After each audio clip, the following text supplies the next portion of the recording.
মূলত এই ৫ টি কারণে আপনি ইসবিজির এই 6 সিরিজ প্রো ডিভাইসটি চয়েস করতে পারেন।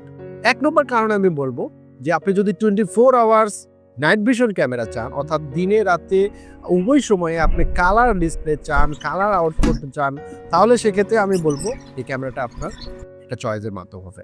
নাম্বার 2 বলব, এখানে আপনার স্টোরেজ ক্যাপাসিটিটা একটু উন্নত করা হয়েছে। অর্থাৎ গতানুগতিক যে ক্যামেরাগুলো রয়েছে প্রিভিয়াস ভার্সনগুলো, সেগুলোতে আপনার 256 পর্যন্ত সর্বোচ্চ এক্সট্রা স্টোরেজ অর্থাৎ মেমোরি কার্ড ইউজ করা যায়। কিন্তু এই ক্যামেরাটিতে আপনি সর্বোচ্চ 512 পর্যন্ত স্টোরেজ ক্যাপাসিটি ইউজ করতে পারবেন। অর্থাৎ লং টাইম ধরে আপনি আপনার ভিডিও স্টোরেজ করে রাখতে পারবেন। সেক্ষেত্রে এই ক্যামেরাটা আপনাকে আরেক ধাপ আগিয়ে নিয়ে যাবে। 3 নম্বর যেটা বলব আমি, এইটাতে একটা আপনার কলিং বাটন রয়েছে। অর্থাৎ কলিং বাটনটাতে আপনি আ আ টাচ টাচ করলে আপনাকে অপর প্রান্তে, বিশেষ করে মোবাইলে যাদের অ্যাপস গুলোতে ইনস্টল করা থাকে তার কাছে অটোমেটিক্যালি কল চলে যাবে।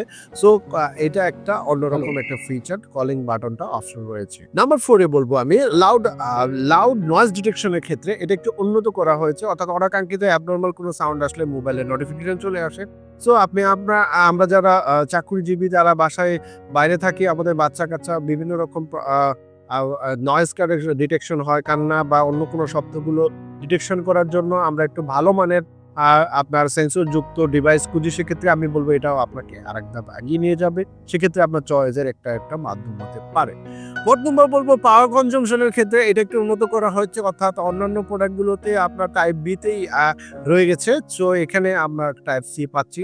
সো পাওয়ার কনজাম্পশন প্লাস পাওয়ার স্ট্যাবিলিটির ক্ষেত্রে এটা একটু ভালো আপনার আউটপুট পাবেন।